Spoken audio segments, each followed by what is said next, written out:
is my channel, Waiting on Parts, and I'm Aldo. In this episode, I make a wireless guitar amp. It also plays MP3s, Bluetooth, and FM radio. As far as I know, this is the most powerful battery-powered amp on the planet. I Googled it and can't find anything even a third of the power. This little guy measures barely 11 inches high, yet at 0.01 distortion, this thing makes 470 watts RMS. Its D-class amplifier is loud enough to compete with a band, and I don't know too many other battery-powered amps could do that. It's also got a small 12-volt preamp. This preamp was originally designed to be connected to a stereo, but I'm driving a guitar signal into the left channel, then bridging that signal into the right channel, effectively turning it into a gain stage for the guitar. There's an op amp that I'll be showing you a little later that I use to bring the guitar signal up higher, and it gives me some decent tone control. The signal coming out of the guitar is measured in millivolts, and the D-class audio amplifier that I'm using is looking for 2 to 3 volts. My original goal was to have a small battery-powered amp that I could put on the couch next to me and practice pre-recorded drums or songs from practice via Bluetooth from my phone. Then it turned into let's see if I can make something that's tiny yet powerful enough to use as an amp at practice in case something happened to my other amp. The battery is a 12-volt lithium-ion 40 amp hour battery. So far, it's lasted me up to like 3 hours. The cabinet is African mahogany, and I coated it in spar urethane. The control panel and tube panel are made out of 1mm polished aluminum plate, which I adhered letters to, then covered in 2-stage clear coat to protect the finish.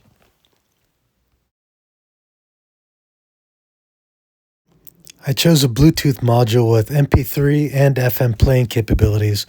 However, the feature that sold me the most was the large 1/4-inch jack. With this 1/4-inch jack, I can input another guitar or a microphone via XLR adapter. This amp can run 3 inputs simultaneously, 2 guitars and a Bluetooth input. It also has adjustable volume for each of the inputs. It also has a chorus pedal for the guitar input and adjustable vibrato for the microphone.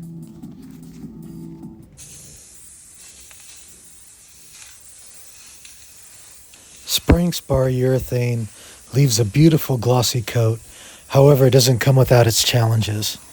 Urethane has similar properties to a self-leveler, meaning if you spray it on the vertical surfaces, it's going to run. It takes hours to dry, so I try to avoid the vertical surfaces and lay a nice thick coat on all the horizontal surfaces.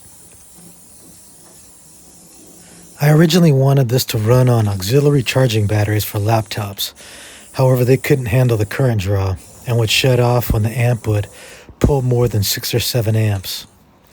The lithium-ion battery that I'm using now has no issues with the current draw. I chose this little amp because it was designed for tight spaces like motorcycles. It's a D-class amp, which makes it small and powerful and efficient, and for only $150 you can't beat it.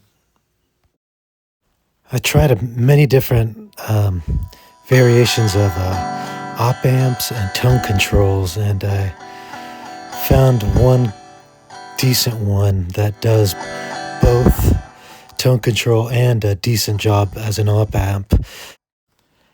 This amp was built with off-the-shelf parts, making it easy to replicate.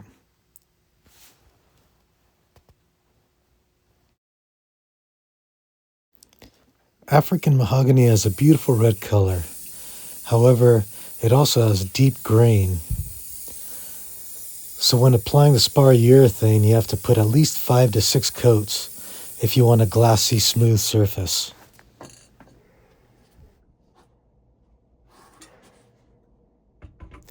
I keep turning the cabinet so the surface I want to coat is horizontal, and I avoid spraying the vertical surfaces.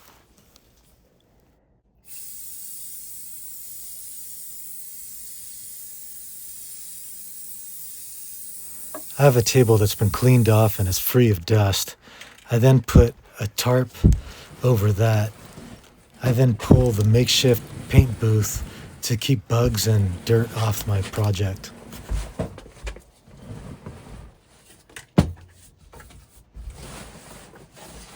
I chose these two 6.5-inch Orion car audio speakers that were designed to handle 250 watts of RMS power. I chose these because they won't break the bank at $120 for two, and they could handle a silly amount of power. Here you can see the back panel of my amp.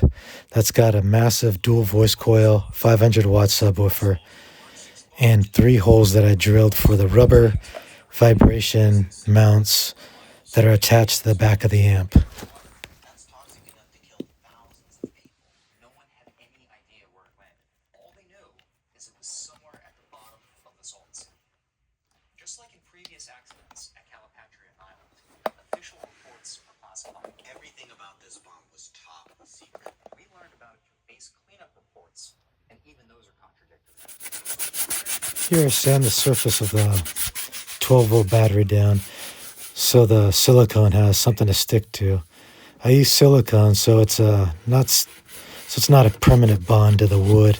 I can use a knife to separate it if I needed to.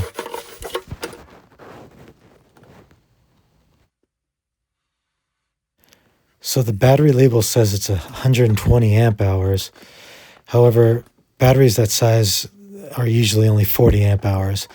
I think it's referring to the modified BMS, and the 120 is referring to how much current it could handle.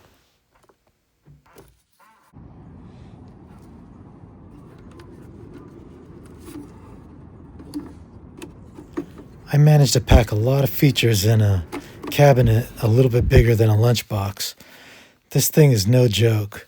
With its big battery and 3 hefty speakers, it tips the scales at almost 20 pounds. Do you know of a battery-powered amp that can compete with a band? Let me know down below. Thanks.